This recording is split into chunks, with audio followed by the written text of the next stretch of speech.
Good afternoon, ladies and gentlemen. My name is Brijesh Mohan, and I head the large enterprise business for ITILITE.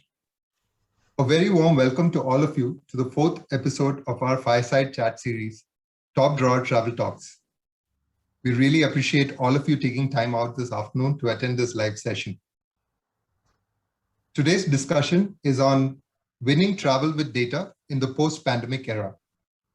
And our host today is Mr. Ashish Kishore, who's advisor to ITILITE and partner at Signature Journeys. Ashish was also previously the MD at Amex GBT and the country head at Donata, an alumnus of the Harvard Business School, and with a career spanning more than 25 years, he's a veteran in the travel industry. So without further ado, I welcome our host for today to take over the proceedings. Over to you, Ashish. Thank you, Brijesh, for that lovely introduction. Thank you, friends, for joining us live on the fourth episode of Top Drawer Travel Talks. It's been a good journey. This is probably our last episode for the event, for the year. But I'm sure we're going to have, more thoughtful conversations in the coming year. As for the topic and the conversation today, we all know that digitalization has made it very easy for organizations to ensure data visibility. And that's largely to support on the employee safety, but also ensures streamlining of internal processes. Real-time data visibility in this post-pandemic world can help us understand the spend incurred in travel and help in reduction in the fraud detection process. However, collating data ensures larger issues ranging from data privacy, data localization, data silos, data diversity, and finally the challenges associated with the operationalization of the insights. Smart managers in organizations are navigating these challenges and making informed choices using augmented analytics. We all know that in the last 2 years, every industry has witnessed vast changes in their day-to-day functions, supplier interactions, employee interactions, and many more things have changed. Similarly, in travel industry also, there are multitudes of changes, which has now made it inevitable for travel managers and other professionals to, focus on these changes. Data visualization, uh, data visualization, we believe, is a key skill that everyone should understand because it's going to help them in reshaping this organization. With that context in mind, today in our fourth episode, we're going to talk about data visualization, which our guest, Mr. Lalit Singhal. Lalit is Senior Vice President, Finance and Accounts at Lupin Limited. Healthcare, as we all know, is a sector which has been seeing immense growth in the last 2 years. But remember, all growth comes with lots of challenges. So nobody else better than Lalit to discuss this topic. Lalit is a CA, CS, CMA by qualification with over 29 years of varied and rich experience, which includes 8.5 years of international work experience working in Spain and Russia. Presently, he's working with Lupin, as I mentioned, as Senior Vice President. And prior to Lupin, he was with Ranbaxy and Pyramids. A fun fact about Lalit, he's an avid runner and makes sure that he runs 30 minutes every day and an hour on weekends, and he participates in marathon. And I think with this background, let me welcome Lalit. Lalit, welcome on the show. Yeah, thank you, Ashish, for the nice introduction, and thanks to ITILITE for the invitation. And first of all, good afternoon to all the viewers. And before I tell about myself, I would like to share one good news with all of you. Our company, Lupin Limited, is a very big day for us today. We got upgradation of our main manufacturing facility, which is in Goa, supplying US upgraded from earlier it was warning letter and now it got voluntary action indicated. So we now with this we will be able to get new product approval from US, and so we were struggling since 2017. So this is a big deal for us, big achievement, because US is one of the key market, and to supply to US, Goa is one of the key manufacturing facilities. So I just wanted to share this good news. And about me, so as Ashish mentioned, I am CA, CS, and CMA by qualification. And regarding professional journey, so I started my career from my hometown in Hisar, Haryana. So I joined a small company, worked with the promoter, and I worked there in 3 years and handled everything, including I bring IPO and right issue during that time. And then I got opportunity in Mumbai. So I moved to Mumbai and worked there in corporate finance department of Nicholas Piramal for 3 years. And then I got an opportunity in Ranbaxy in Europe. So I moved there. So I was based in Moscow, Russia, 4.5 years. Thereafter, around 4 years in Barcelona in Spain. Then in 2008, I came back and joined Ashok Piramal Group as CFO for their engineering business. So I was there around 1 year. Then in 2009, I got this Lupin opportunity. And since 2009, I am working with Lupin. And as Ashish mentioned, so I am working in Lupin as Senior Vice President, Finance and Accounts. So this is about my professional journey and personal interest, as already mentioned by Ashish. So I love running. I run daily and also I participate in marathons. So this is brief about me. So over to you, Ashish. Excellent. First of all, congratulations for the authorization. I think that's a wonderful news for all of us. And especially with the healthcare industry doing so well in India becoming the health capital of the world. I think it's such a proud moment for all of us as a Indian. So really happy. Congratulations. Thank you. I'm not going to ask you to start with this session, whether you like Spain better or Russia, but I will start the conversation with asking a very pertinent question, which is that since you are a senior leader, how does the visibility of data points like live tracking of employees or real-time update features helps the organizations? Yeah. So Ashish, this data point for live tracking of employees is an important data point. And yes, even Ashish, for industries like us, we are in pharmaceutical. So even before COVID pandemic, because we have a large field force, around 8,000 people work in the field. So we were already having a system in place which provide support to all our field staff, because they have to plan in advance about the next month, how many doctors, which areas they will.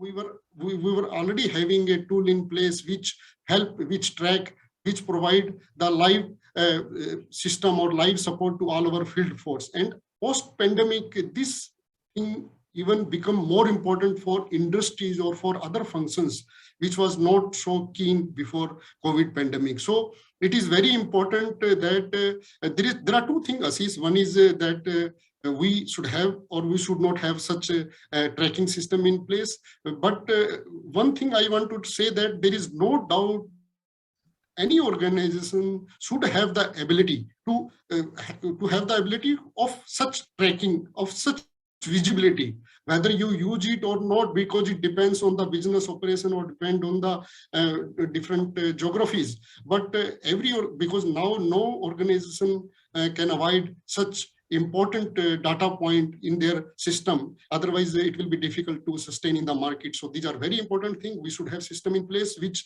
provide support to our employees as well as to the management to take the corrective and right and appropriate decision for the organization.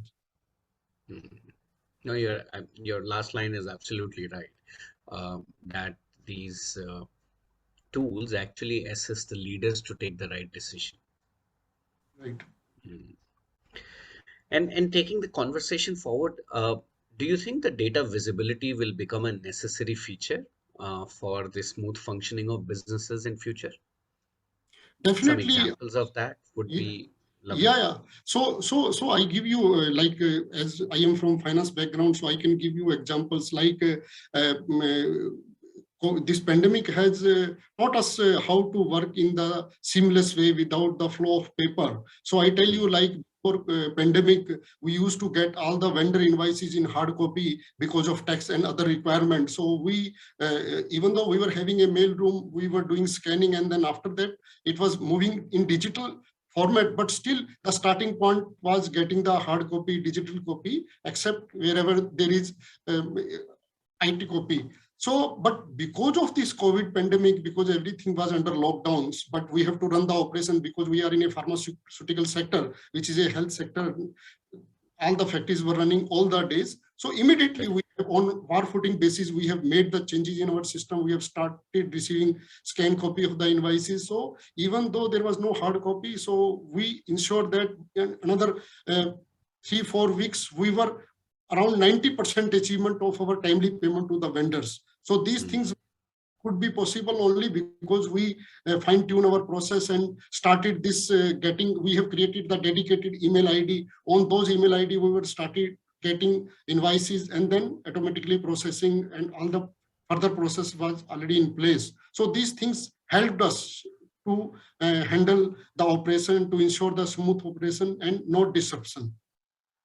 So this exercise would have generated a lot of data points also, because Yes, earlier the manual processes don't generate data points. Well, apart from the yes, financial data, but just the process yes, data point.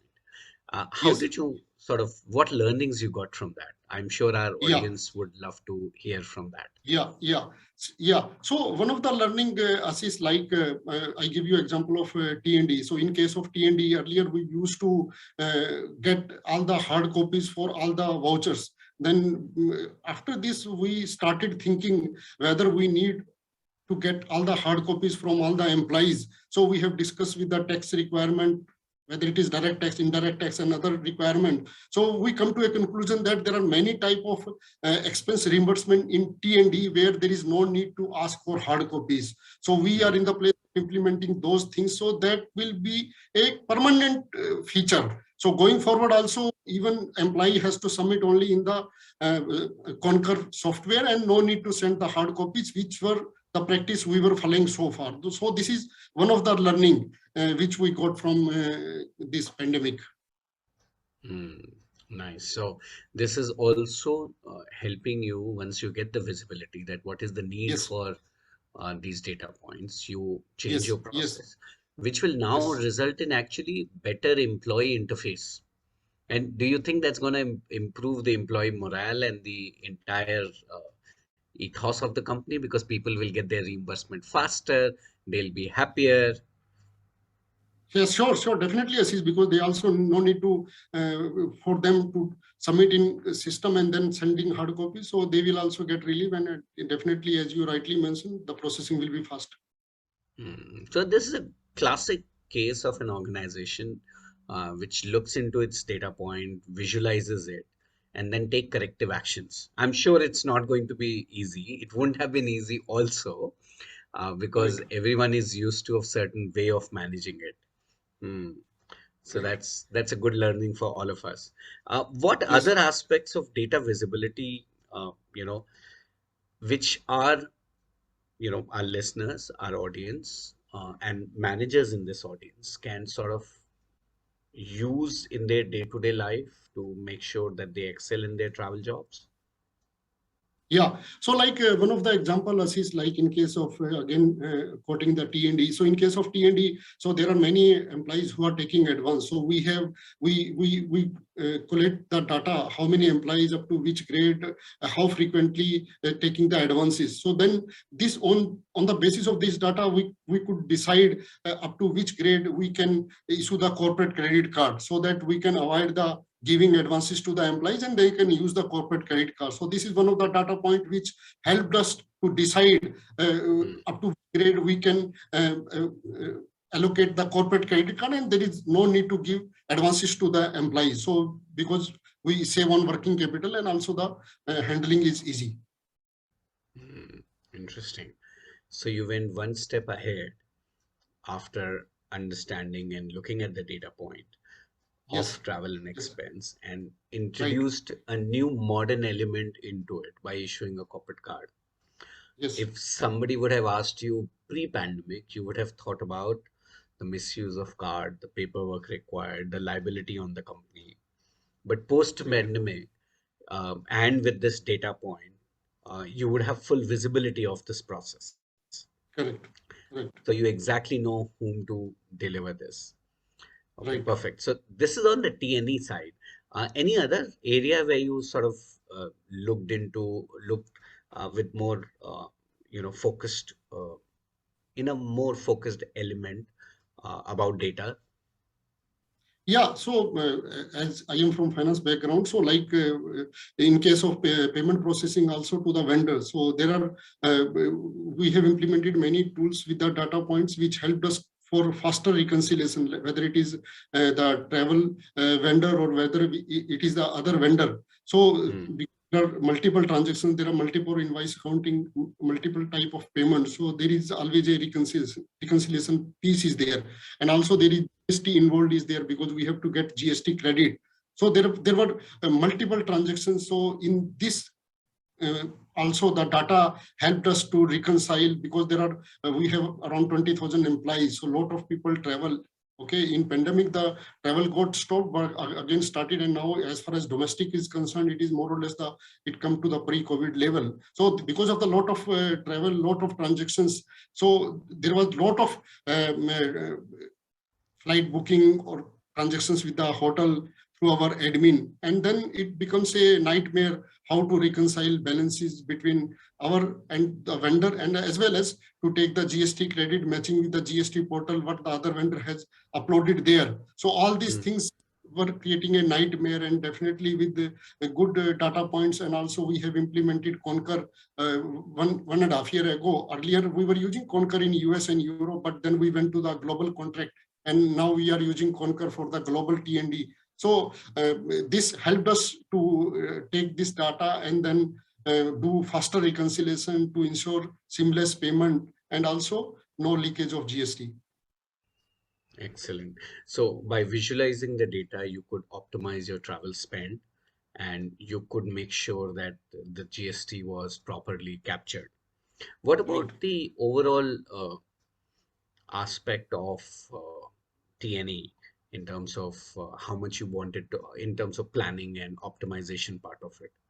Do you want to shed some Yeah. light on that? So yes. So Ashish, like there are a lot of things. There are a lot of data which we are working. Like one of the item I can tell you, like we have a rate contract for hotels, so we get good discount. But there are still not main cities or tier 2, tier 3. So those data we have to analyze, and then we can do a better negotiation and get a good discount. So for all these things you need data, and then you can make appropriate decisions. So we are still in that journey. So these things will help. And now after Concur, there are a lot of analytics can be done. Correct. And these analytics will actually tell you about your travel behavior, your purchase Right. behavior, your Right. key cities, and you can triangulate all this data point and sort of optimize your plan perfectly. Correct. Very nice. Now, apart from this, I also wanted to understand that the organizations have been leveraging this big data to achieve their sustainability goal. I know sustainability is not your direct responsibility in the organization. We spoke about it. But today, travel does generate a lot of carbon footprint, and and that's where it becomes a senior leadership's responsibility, right? So look into ASG goals also when you're doing vendor management. How do you how you're focusing to use the data lakes and the data points to manage the sustainability goals of Lupin? Right. Yeah, yes, Ashish, you rightly mentioned. So in our case also, there is a lot of data in our ecosystem. Okay, so we are working on creating a data lake because it is very important to know the usable data and then to see how to effectively use that. And there are lot of data. So we are working with the help of experts to create a data lake and to identify the usable data and then to effectively use it. And looking is in the journey of transformation of culture from knowing culture to data-driven learning culture, because culture play important role. And in the new era post this COVID pandemic, and data is everything. So the will be data driven, and whoever has good command and good analysis on the data, they can take advantage of that. So we are working on that, on the culture part also, and as well as the creating the data lake, so that we know what are the data is usable, and then effectively use that, because there are a lot of strategic decision which require such data. And right now whatever we have, we are using that, but there are a lot of more things are required, because the dynamics are changing. Now the business is no more as it used to be. So Correct. whatever best analysis we can do, whatever best data we can get, because now there are a lot of pressure. Like as I mentioned, we are in pharmaceutical sector. So in US is our one of the key market. So there are pricing pressure and other pressure. So where you can play, you have to see how to optimize the production, how to optimize the cost, how to reduce that, how to be more effective. So these things are in our control. So we continuously work on those with the help of whether it is McKinsey or whether it is BCG. So all these big consultants help us, and we work on many projects. We make internal teams how to derive the best optimization in cost, whether it is in the factory, how to get the maximum output to have the least idle cost, or whether to optimize in the expenses. And also assist this with the help of this COVID, there are a lot of learning. Like even though we will move prior to COVID level of travel, but there will be a lot of continuously saving, because the mindset had changed. Earlier, like in Bombay, we have two offices, one in Navi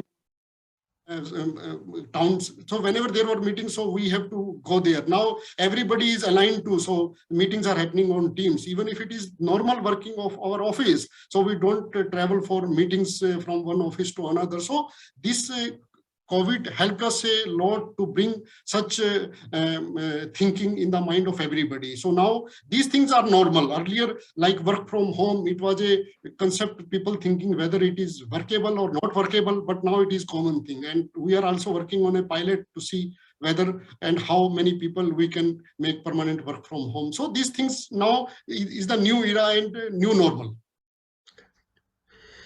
Excellent. So I'll sort of summarize this for our audience. You've really given us lots of important point. And before I reach out to you for takeaway, what is right is what do we know so far? We know so far is that the business trends are changing, both from the consumption point of view as well as the production employee point of view. Your supply chains are changing. And with more technology at each line, supply chain, manufacturing, selling, employee behavior, everything is tracked. And once you put all this data in single resource, that is called a data lake. If for our audience who don't understand, data lake is a concept where you start with first capturing all the data that you have. And then, as Lalitji rightly mentioned, that from that data, once you've secured that data, you have made sure it is very authentic, it is cleansed, it is sort of protected from external attacks. So a lot of work goes in that. Once you've got that data, then you put the layer of data visualization and BI tools to actually split and look at what data is usable and what data is not. And then you put your algorithms on top of it.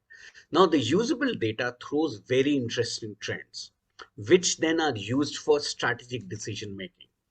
A simple case in point is when Lupin, as just Lalitji mentioned, started automating their travel and expense process. They could figure out the optimization, that's one piece of it, but they could also change their user behavior and the process by distributing credit card. I'm going to that point again in this conversation because that's a key action item. Now, certainly, if he wouldn't have automated the process, he wouldn't have realized at what level he needs to issue the card. And how do you optimize the process. So I think that's a fantastic thought process that we have. Thank you, Laliji. I would want you to share your key takeaways with our participants before we Sure. get into question and answer sessions. Yeah, sure, Ashish.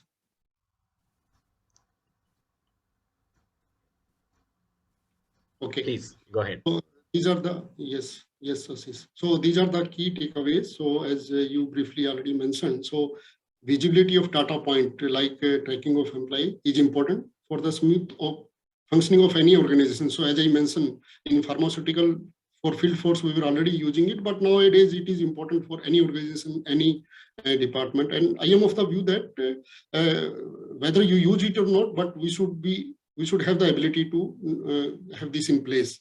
Then data lakes creation is very, very important because there are plenty of data, and how to collect the data in one place and then to know how much is usable, and from that the effective use. It is very, very important going forward for sustainability of any organization. And then data visualization can help travel manager to excel at their analyzing. Yes, as I mentioned, like giving advances, then moving to corporate credit card, and also hotel discounting, and also like visual credit card. So there are many payments earlier were happening to the hotel, etc. But we start using visual credit card. So we save on 30 days because visual credit card, the payment due date will be after 30 days and the hotel get immediate payment. So these are the things which help the travel managers. So these are the key takeaways. Mm.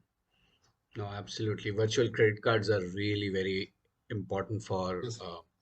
Corporate business because as you're right, the supplier gets the money up front, and this industry Right. today is hit by cash flow. So everybody does Right. look for quicker cash flow. You get cheaper rate, and on the flip side, organization gets a 30 to 45-day credit. Yeah, so that's Right. very nice. Let's see what questions we have for ourselves. Yes, Ashish. So there's one pertinent question. I think although we have touched upon it, it has come up in the chat window, and this is more to do with again, we did speak about data visualization and tracking, but the question was more to do like if probably Laliji could point out that at Lupin, how has data visualization and tracking actually helped in achieving cost optimization when it comes to travel? Because travel, at least pre-pandemic, it was the second biggest cost in any organization, right? So when you deploy all the new age, systems and technologies, how can you actually achieve cost optimization for travel? So anything from your experience that you would like to share with the audience? Yeah, sure, Vijay. Thank you. Yeah, so as I gave example of the rate contract with hotels, so these data points help to see which are the cities, how much volume we use, and accordingly we can do negotiation, or we did negotiation and agree on the rate discount at a central level. So with this, it help us to reduce the overall hotel accommodation cost, which happened in case of big cities. And as I mentioned, there are also smaller cities, tier 2, tier 3. So there are a lot of data. So we are working on that, and definitely we will have more benefits once we analyze and work on that. Sure. Thanks, Lalji. Thank you.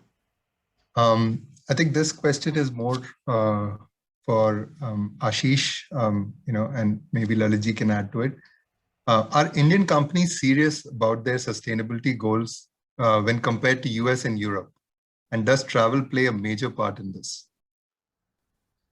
Oh, so I must say, based on my experience today, the need and realization of sustainable or sustaining our planet is greater than ever.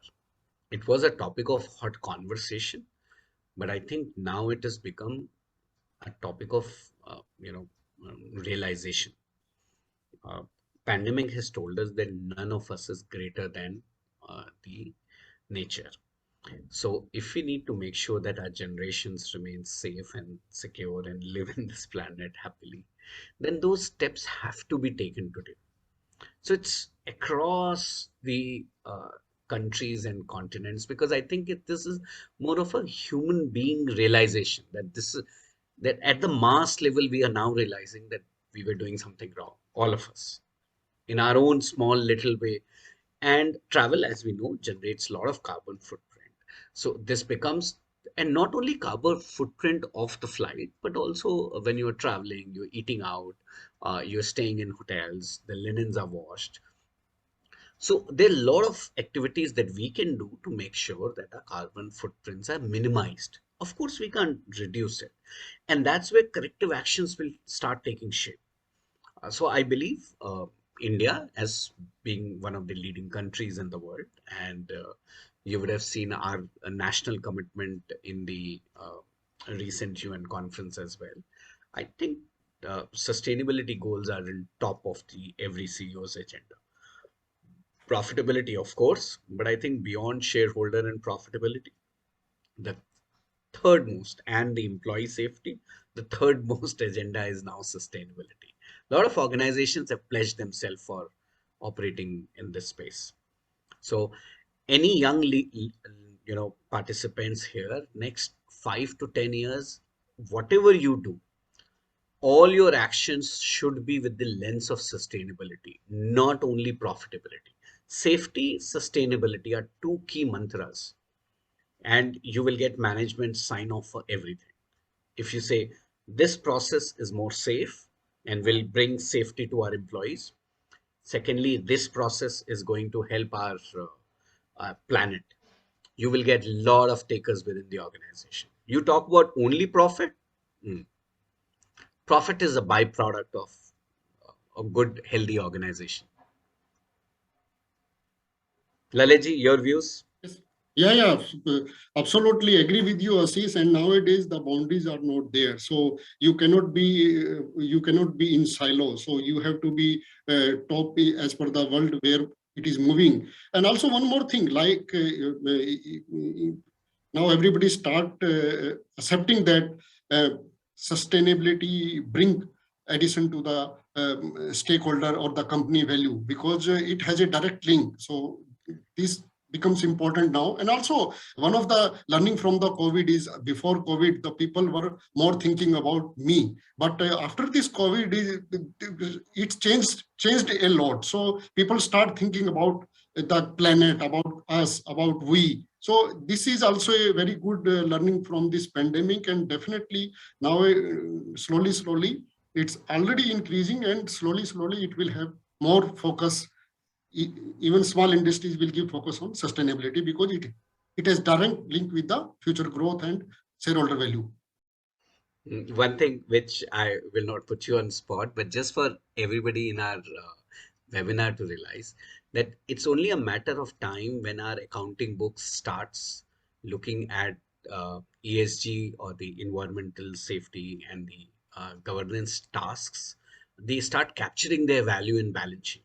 Just that the people capital has not been captured yet. Like a company shareholder value does not take in account perceived account, yes, but not in data points, the talent which is available and the quality of talent. In the same way, sustainability will very soon start getting captured. Somebody is going to come up with a formula which is accepted to the world. And Lalitji, very soon our balance sheets would have these 2, 3 elements as well. The quality of talent, human capital, and obviously planet capital at some time.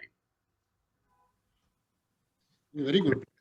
Thanks, Ashish, and thanks, Laliji. There's another question in the chat window. I'm tempted to take it myself, which asked, like, how do you kind of manage or validate false claims when it comes to expense reimbursement, expense management? So there would be fake or fabricated bills and duplicate claims. So that's an area which ITILITE is very strong with, right? And I know whoever's asked this question, I'm going to ask our teams to reach out and help you with answers pertaining to that. Yeah. So do you want to talk about what technology you deploy?